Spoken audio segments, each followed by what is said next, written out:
So, obviously the theme behind the video about Hermes, Birkin, and Kelly bags is the idea of scarcity, right? And what does scarcity mean? It means that, if we sort of do the opposite of flooding a market with a product, there's going to be demand for it. And with a luxury product, you probably know the luxury of law and demand, which is the higher the price, the kind of more steady and current the demand for that product is. So it's a great example of a company, Hermes, that really wants to keep the distribution of its product pretty exclusive, and thereby it creates kind of this artificial demand effect for its product. So the other example that I want to give to you guys is Coca-Cola. And there is a case study on page 98 of your textbook all about Coca-Cola. And I want you guys to pause the video now and to read this page 98. It's just a little ditty, and I think it's kind of an exaggeration, really, but it gives you a sense of what the philosophy of the Coca-Cola brand is when it comes to distribution. So go ahead and pause the video now and read page 98, which has to do with accessibility of a product like Coca-Cola.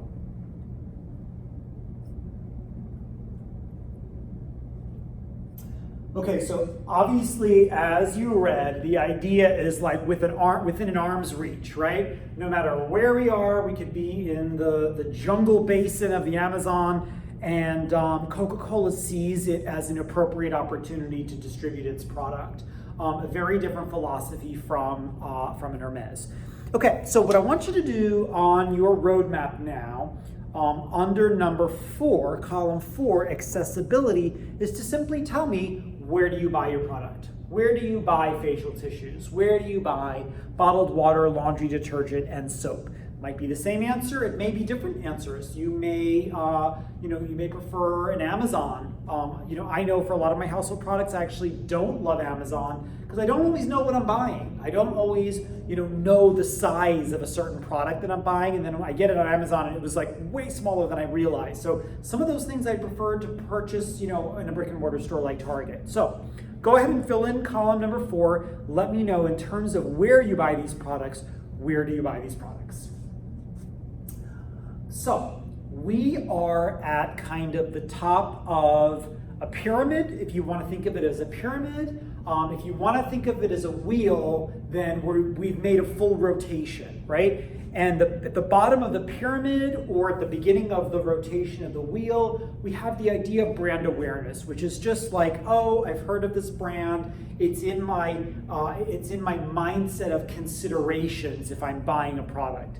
And in order to get the consumer from brand awareness to brand insistence, to insist upon a brand, to be brand loyal, we have to get to step number 5, which is emotional connection. Okay, so everybody knows what an emotion is. Yes, happiness, sadness, fear, trust. We talked a lot about trust as being a really important emotion. And a lot of companies establish emotional connection with us through first, paid marketing, things like advertising, where they plant a seed of a message, hoping that the consumer is going to kind of digest that seed, and that seed is going to ruminate and grow with the consumer.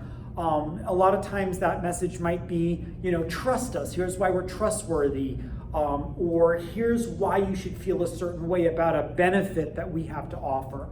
And again, the biggest message is trust. That's really what a lot of consumer brands want to establish in the minds of the consumers, is that we will deliver on whatever it is that we're promising as our relevant differentiator. It could be as simple as this is the detergent that gets the stain out, or this is the bottled water that rebalances your electrolytes, something like that. Here's an interesting case study on Pedigree, which, if you don't know, is a brand of dog and cat food. Pedigree took a chance on a new advertising agency. And previous to this advertising agency, a lot of the messaging behind the type of marketing that they were doing had to do with just kind of like the physical benefits of the product. So if you can't see, this ad says, Pedigree brand, word around the fire hydrant is that calcium helps keep teeth and bones healthy. Bones, a play on two words, right? Dog's bones versus the bone you would give a dog. Okay, so obviously this is messaging that has to do specifically with a very specific benefit. Calcium, equals a dog's healthy bones. The ad agency decided to take a chance on more emotionally connected advertisements. And I'm going to show you, I think, two examples. And if you can't see, you might want to take a closer look at these two ads because they're really interesting, honestly, from Pedigree. And if you look here, there's a dude and there's a girl kind of running in a path. And he's got, I guess, a stick. I don't know why he has a stick. But in this ad, there's a dog. So obviously his life has changed because, maybe he's given purpose because he has a dog to play with the stick. And it says, a dog changes the way we think about someone. So, you can interpret this kind of message how you will. And then here's another one from the same campaign, just a different art. And here is, a guy, he kind of looks lonely, he's sitting on a cliff, I don't know what his deal is. But here, a dog makes your life happier. Adopt. And then obviously, so it's kind of it's a philanthropic message, but it's also obviously Pedigree is promoting its, its brand, not necessarily any one product, but its brand. So, what is the difference between this ad campaign with these two individual ads and this one? The benefit, obviously, that we are promoting is very different from a functional physical benefit to much more of an emotional benefit, right? These ads are reminding you that, pet ownership comes with, some, there's a sense of purpose in taking good care of your animal. These are emotionally driven advertisements, right? This is getting the consumer to connect emotionally to the brand, not just to trust it, not just to believe that our product offers calcium, but that our product is an important decision that you'll make as a responsible pet owner. And that's deep. That goes a lot deeper than just like dogs need calcium. So that's emotional connection. Okay. Before we get to your deep and dark emotions on our roadmap, I'm going to now ask you, what brand are you insistent upon? And by the way, I understand the answer may be none. I'm not brand loyal. Or maybe you are. So in terms of facial tissue, are you brand insistent? Do you buy a specific brand? Do you go out of your way to purchase this brand? In terms of bottled water, I'll tell you right now, I kind of buy whatever's on sale. If the fancy Evian's on sale, I may pick it up, and sometimes it's, a Kroger brand water or 365 at Whole Foods. It just kind of, I'm not really loyal because there isn't a, type of water that does anything specific for me in terms of a benefit. Laundry detergent, soap. Let me know what brand you are insistent upon. If you are, that's column 5, although I realize there are 2 column 5s. The last column is what emotional connection you have. And really what you're answering is, why do you insist upon that brand? Some people are only Evian water drinkers. Why? What is it that makes you insistent upon that brand? If you're not brand loyal, then the answer is, NA, not applicable. But if you are brand loyal, I'm interested in knowing what is the emotional connection you have to that brand, okay? And so think back in your mind about what are the emotions that brands want out of you, okay? And here's an interesting example of that. So, in a nutshell, I said if this were a pyramid, at the bottom of the pyramid, at the bottom of the foundation is the idea of brand awareness, just sort of having heard of, being exposed to the existence of brands.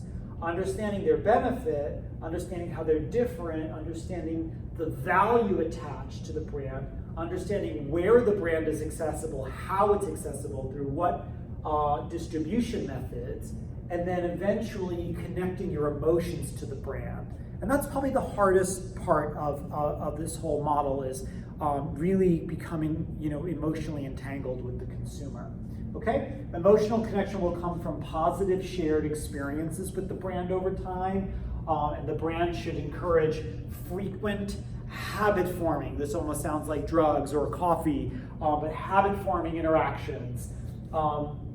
And all of that has a cumulative effect with consumers over time. Positive experiences in retail, and positive experiences with marketing, and positive experiences with the interaction on a company's website and social media, and positive experiences with the brand itself, the product itself, delivering some type of benefit, is all going to lead to this idea of insistence, right? Brand loyalty, okay?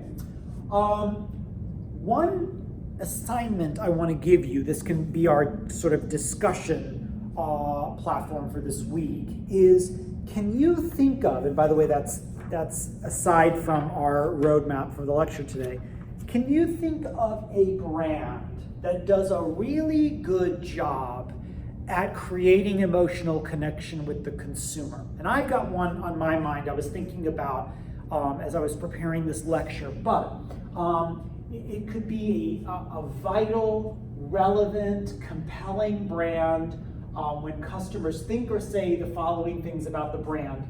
And on page 102, 103, it'll give you some ideas of like things that come to mind with brands that are good at emotionally connecting with the consumer. So I've got one example, and you're going to think this is kind of an easy example because it's such an experiential service. But my example is SoulCycle. You may have heard me talk about SoulCycle before. If you don't know, it's really just an indoor cycling class. Except something about the SoulCycle brand is so compelling that SoulCycle does a really good job creating communities of people, even though all you're doing is riding a bicycle going nowhere in the dark. And I know that might sound lame to some of you, but SoulCycle does a really good job connecting consumers to each other, connecting the instructor to the students of the class. There's something emotionally engaging about being in the dark room with good music and candles and certain types of lighting, and the messaging. It's always this like really sort of emotional messaging that the instructor will provide to the students. And then there is the external experience of like the social media and the interaction with the brand and the consumers across not just SoulCycle social media, but then there are like third-party social media platforms. Like there's this Instagram page called Soul Relatable, and it's like it's sort of from a fan consumer's perspective about the brand.